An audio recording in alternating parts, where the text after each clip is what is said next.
This is one heck of a rabbit hole. Abu Dhar reported, I said, Messenger of Allah, which mosque was set up first on the earth? He said, Al-Masjid al-Haram, the sacred mosque, meaning the Kaaba. I again said, then which next? He said, it was Masjid Aqsa. I again said, how long the space of time between them? And now here is the bombshell. According to this hadith, there was 40 years between Masjid al-Aqsa in Jerusalem and the Kaaba? How is that possible?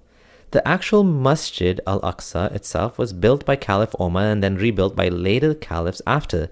In Muhammad's time, there was no mosque there. So what gives? Is it maybe referring to the Temple Mount area?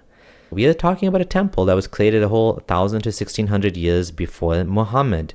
There's a perfect word for this. It's called a historical anachronism. How is it possible that Muhammad was referring to a mosque before it existed? It turns out that Masjid al-Aqsa is a title that means furthest mosque. Imagine Muhammad thinking that there's two big mosques built on this flat earth. One is the Kaaba and the second one is just the furthest mosque.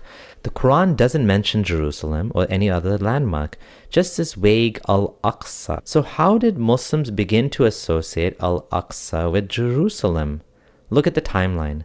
Muhammad's death was around 630 CE. Masjid al-Aqsa, the later one, was built 60-ish years later, around 690 to 700 CE. So now we can figure out what happened.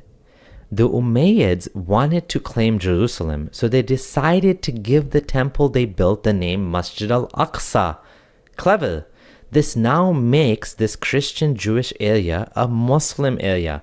Before the Umayyads, there's no solid evidence that Jerusalem was considered holy to Muslims.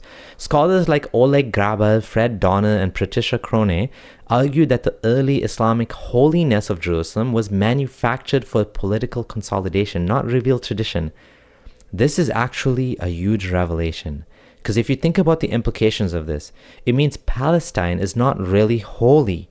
It became holy later on, but only because of men and the desire for political conquest. Everyone just believes that Masjid al-Aqsa is in Jerusalem.